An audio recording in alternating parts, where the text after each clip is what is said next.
जोर से रुदन कर रहा है कि देवों में भय छा गया है। कृपया चलकर इस संकट को दूर कीजिए। पितामह ब्रह्मा इंद्रादि देवताओं के साथ सागर संगम पहुँचे। पितामह के पहुँचते ही सागर अपने स्थान से निकला। उसने इंद्र सहित पितामह की वंदना की। ब्रह्मा ने सागर से पूछा, जल में रेत पर पड़ा ये बालक कौन है? इसके रुदन को सुनकर समस्त संसार त्रस्त हो रहा है। सागर ने कहा, मैं नहीं जानता भगवान। एक दिन एक विलक्षण तेज लहरों में आ गया था, उसी से इस बालक की उत्पत्ति हुई है। ये कहकर सागर ने बालक को गोद में उठाया और ब्रह्मा की गोद में दे दिया। ब्रह्मा की गोद में आते ही बालक ने रोना बंद कर दिया और कुछ ही देर में अचानक बालक की बाहें आगे बढ़ीं। उसकी दोनों बाहों ने ब्रह्मा का गला पकड़ लिया। ये देख अन्य देवता स्तंभित हो उठे। ब्रह्मा ने अपना गला छुड़ाने का प्रयास किया, किंतु बालक के हाथों की पकड़ और मजबूत हो गई। फिर अचानक बालक ने उनका गला छोड़ दिया और मुस्कुराने लगा। ब्रह्मा अपना गला सहलाते हुए बोले, इस बालक का नाम क्या है सागर? सागर बोला, अभी इसका नामकरण नहीं हुआ है। पितामह, आप ही इसका कोई नाम रख दीजिए। ब्रह्मा बोले, मैं इसका नाम जलंधर रखता हूँ। आज से ये तुम्हारा ही पुत्र कहा जाएगा। बच्चे का नामकरण करके सागर के हाथों में सौंपकर पितामह सहित सब देवता अपने अपने धाम लौट गए। बालक कुछ बड़ा हुआ तो पितामह की आज्ञा से आचार्य शुक्र ने उसे शिक्षा देनी आरंभ कर दी। देखते ही देखते बालक युवक बन गया। शुक्राचार्य ने उसे दैत्यों का सम्राट बना दिया और कालनेमी नामक एक असुर की वृंदा नामक कन्या से उसका विवाह कर दिया। जलंधर महाबलवान सिद्ध हुआ। देखते ही देखते उसने समस्त सागर के द्वीपों पर अपना शासन स्थापित कर लिया। उसकी पत्नी वृंदा ने हर मामले में उसके साथ सहयोग किया। वृंदा एक सती स्त्री थी। उसे ब्रह्मा का वरदान मिला हुआ था कि जब तक उसका सतीत्व कायम रहेगा, सुर असुर देव दानव कोई भी उसके पति का बाल भी बांका नहीं कर पाएगा। एक दिन आचार्य शुक्र जलंधर की राजसभा में पधारे। जलंधर ने आचार्य की चरण वंदना की और उन्हें ऊंचे आसन पर बैठाकर पूछा, आचार्य, हमारे यहाँ एक राहु नामक वीर है। मैं जानना चाहता हूँ कि उसका सिर क्यों कटा हुआ है। आचार्य शुक्र ने कहा, दैत्यराज, राहु का सिर भगवान विष्णु ने अपने सुदर्शन चक्र से काट दिया था। जलंधर बोला, मगर क्यों आचार्य? राहु ने ऐसा क्या कसूर कर दिया था? उत्तर में शुक्राचार्य ने उसे सागर मंथन की समस्त कथा सुनाकर कहा, उसका अपराध ये था कि उसने देवताओं की पंक्ति में बैठकर धोखे से अमृत पान कर लिया था। जलंधर बोला, तो इसमें क्या अपराध हो गया आचार्य? आखिर अमृत निकला भी तो दैत्यों और देवताओं के सम्मिलित प्रयास से ही था।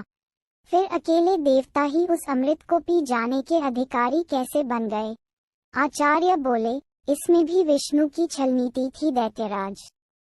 समुद्र से निकले समस्त रत्न देवराज इंद्र ले गए थे।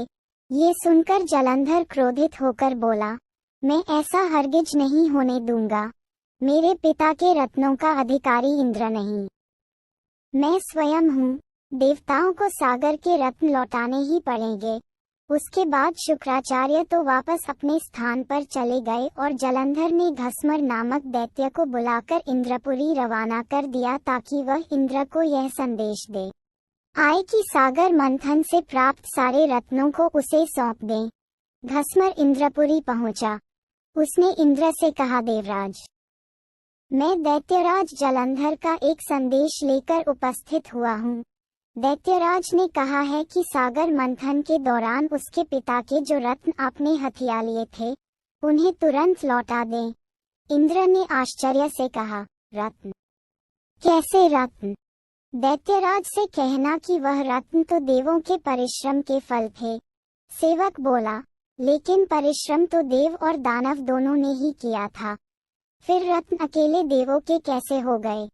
सीधी तरह रत्नों को लौटा दो, वरना इसका परिणाम बड़ा भयंकर होगा। ये सुनकर इंद्र क्रोधित होकर बोला, तुम्हारा इतना साहस मेरी पुरी में ही मुझे धमकाते हो। ठहरो पापी, मैं अभी तुम्हें इसका मजा चखता हूँ। ये कहकर इंद्र ने अपना वज्र निकाल लिया, लेकिन तभी आचार्य बृहस्पति ने उसे रोक दिया और उसे समझाते हुए बोले, क्रोध में मत आओ सुरराज। ये दूत है और दूत अवैध होता है, इसे जाने दो। भस्मर वापस जलंधर के पास पहुंचा और इंद्र द्वारा दिया गया उत्तर उसे कह सुनाया। सुनकर जलंधर आग बबूला हो उठा। उसने तुरंत चारों दिशाओं में स्थित दैत्यों के पास संदेश भिजवा दिया कि वे तुरंत इंद्रपुरी पर आक्रमण कर दें। साथ ही अपने सेनापतियों शुभ और निशुंभ के साथ इंद्रलोक पर चढ़ाई कर दी। शीघ्र ही दैत्यों की सेना इंद्र के नंदन वन में जा पहुंची और सैनिकों ने देवताओं का विध्वंस करना आरंभ कर दिया। दैत्यों के दल अमरावती को नष्ट भ्रष्ट करने में लग गए।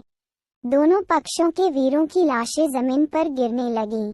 आचार्य बृहस्पति देवों की ओर से और शुक्राचार्य दैत्यों की ओर से घायल और मृत वीरों का उपचार करने लगे और वे पुनः जीवित होकर युद्ध करने लगते। युद्ध चलता रहा, लेकिन किसी भी पक्ष को विजय नहीं मिल पा रही थी। इस पर जलंधर क्रोधित होकर शुक्राचार्य के पास पहुंचकर बोला, गुरुदेव, संजीवनी विद्या तो सिर्फ आप ही जानते हैं, फिर ये देवता मरकर जीवित कैसे हो रहे हैं? शुक्राचार्य बोले, दैत्यराज, संजीवनी बूटी का उपयोग करना आचार्य बृहस्पति भी जानते हैं। उन्होंने कई देवता इसी काम पर लगा रखे हैं कि वे द्रोणागिरी से संजीवनी बूटी लाते रहें। यदि किसी तरह देवताओं द्वारा द्रोणागिरी से बूटी लाना रोक दिया जाए तो आचार्य बृहस्पति देवों को पुनः जीवित न कर पाएंगे। जलंधर बोला, लेकिन हमें इस तरह से तो अपनी सेना का एक बड़ा हिस्सा द्रोणागिरी पर्वत की ओर ले जाना पड़ेगा और यहाँ तो भयंकर गति से युद्ध चल रहा है। शुक्राचार्य बोले, तो फिर क्यों न द्रोणागिरी पर्वत को ही सागर में डुबो दिया जाए। न रहेगा बांस, न बजेगी बांसुरी। शुक्राचार्य की बात सुनकर जलंधर अमरावती छोड़कर द्रोणागिरी पर्वत पर जा पहुंचा और अपने मंत्रबिद बाणों से उसे समुद्र में डुबो दिया। इससे देवताओं को संजीवनी बूटी मिलनी बंद होने लगी। देवताओं में घबराहट फैल गई। इंद्र घबराता हुआ आचार्य बृहस्पति के पास पहुंचा। बोला, हमारे वीर बड़ी संख्या में हताहत हो रहे हैं आचार्य, अब क्या होगा? इस तरह तो समस्त देवताओं का विनाश हो जाएगा। आचार्य बृहस्पति बोले, मेरी सलाह मानो देवेंद्र, ये युद्ध तुरंत बंद कर दो और अपनी सेना सहित भागकर जान बचा लो। जलंधर भगवान शिव के तेज से पैदा हुआ है, उसमें भगवान शिव का अपार बल है। तुम अपनी जान बचाओ, बाद में कोई न कोई उपाय जलंधर को मारने का निकल ही आएगा। आचार्य बृहस्पति की सलाह मानकर देवता युद्ध छोड़कर भाग निकले और मेरु पर्वत की कंदराओं में जा छिपे। शुंभ निशुंभ सहित दैत्यों की सेना ने उनका पीछा किया, किंतु देवता पहाड़ की गुफाओं में पहुंचकर अदृश्य हो गए। थक हारकर दैत्यों की सेना वापस लौट पड़ी। जलंधर ने सारी अमरावती को लूट लिया और स्वयं इंद्र के सिंहासन पर बैठ गया। इंद्र मेरु पर्वत की कंदराओं से निकला और अपने साथियों के साथ भगवान विष्णु के पास पहुंचा। उसने भगवान विष्णु से प्रार्थना की, रक्षा कीजिए प्रभु। जलंधर ने समस्त अमरावती तबाह कर दी है, हजारों देवता मारे गए हैं। स्वयं मैं भी मुश्किल से जान बचाकर यहाँ तक आया हूँ। विष्णु ने इंद्र को आश्वासन देते हुए कहा, घबराओ मत सुरराज, मैं स्वयं तुम्हारी सहायता को चलता हूँ। जलंधर अब ज्यादा दिनों तक नहीं बच सकेगा। फिर विष्णु अमरावती जा पहुँचे। विष्णु के वहां पहुँचते ही देवताओं में नवीन स्फूर्ति का संचार होने लगा। वे शत्रु सेना पर प्रहार करने लगे। जलंधर बड़े प्रबल वेग से विष्णु के सम्मुख आ डटा। विष्णु जिस भी अस्त्र शस्त्र का उस पर प्रयोग करते, जलंधर उन्हें तुरंत निष्फल कर देता। आखिर में विष्णु ने हार मान ली। बोला, तुम वाकई वीर हो जलंधर, मेरे इतने अस्त्रों को भी तुमने निष्फल कर दिया। अब ये युद्ध बंद कर दो। जलंधर बोला, ये युद्ध अब एक ही शर्त पर बंद हो सकता है देव। यदि आप मेरी बहन लक्ष्मी सहित मेरे द्वीपों पर मेरा आतिथ्य स्वीकार करें। विष्णु ने जलंधर की शर्त स्वीकार कर ली। जलंधर के आदेश पर युद्ध बंद हो गया। भगवान विष्णु लक्ष्मी सहित सागर द्वीपों पर पहुंचे। जलंधर अमरावती की सारी संपदा को अपनी राजधानी ले आया और बड़े प्रेम से भगवान विष्णु की आतिथ्य सेवा करने लगा। एक दिन देवर्षि नारद उनकी सभा में पधारे। जलंधर ने उनका स्वागत सत्कार किया। नारद जी बोले, दैत्यराज, इस समय समस्त ऐश्वर्य तुम्हें उपलब्ध है, किंतु एक चीज की कमी है। जलंधर बोला, कमी? किस चीज की कमी है देवर्षि? सब कुछ तो मेरे पास मौजूद है। नारद बोले, एक ऐसी सुंदरी की कमी है जो सुंदर होते हुए भी सर्वगुण संपन्न हो। हालांकि तुम्हारी पत्नी वृंदा स्वयं भी बहुत सुंदर है, किंतु शिव की पत्नी पार्वती की बात ही कुछ और है। जलंधर बोला, यदि ऐसा है तो देवर्षि मैं पार्वती को जरूर अपनी पत्नी बनाऊंगा। मैं आज ही अपनी सेना को कैलाश पर चढ़ाई करने का आदेश देता हूँ। मतिमंद जलंधर अपनी सेना लेकर कैलाश पर्वत पर टूट पड़ा। उसकी सेना और शिव गणों में भयंकर युद्ध छिड़ गया। आखिर शिव के गण युद्ध भूमि छोड़कर भाग निकले। विवश होकर भगवान शिव को युद्ध भूमि में जाना पड़ा। अपने स्वामी की उपस्थिति में शिव गणों का उत्साह बढ़ गया। वे तीव्र वेग से दैत्य सेना पर टूट पड़े और उनका संहार करना शुरू कर दिया। शिव जलंधर के सम्मुख आ डटे।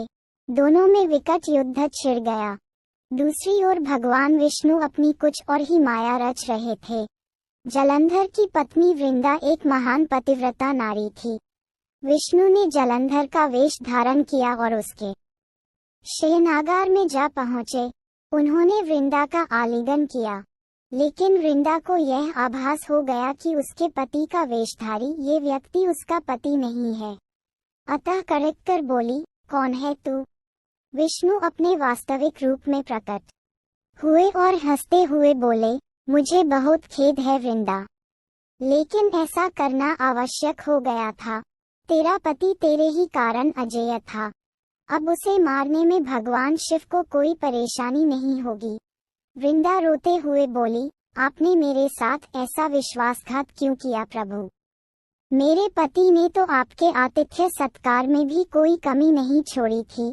भगवान विष्णु ने उसे आशीर्वाद देते हुए कहा, तुम वास्तव में ही एक पूज्य नारी हो वृंदा, लेकिन हर आत्ताय का एक न एक दिन अंत होता ही है।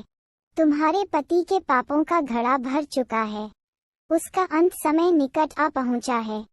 मैं तुम्हें वरदान देता हूँ कि आज से सारे संसार में तुम पूजी जाओगी। स्त्रियां तुम्हारी पूजा किया करेगी। पश्चाताप की अग्नि में जलती हुई वृंदा अग्नि में कूद पड़ी और देखते ही देखते भस्म हो गई। उसके शरीर का तेज निकलकर पार्वती के शरीर में प्रविष्ट हो गया। देवताओं ने पुष्प वर्षा की। वृंदा के अग्नि में भस्म होते ही जलंधर का तेज घट गया। भगवान शिव ने अपने त्रिशूल से उसका मस्तिष्क काट दिया।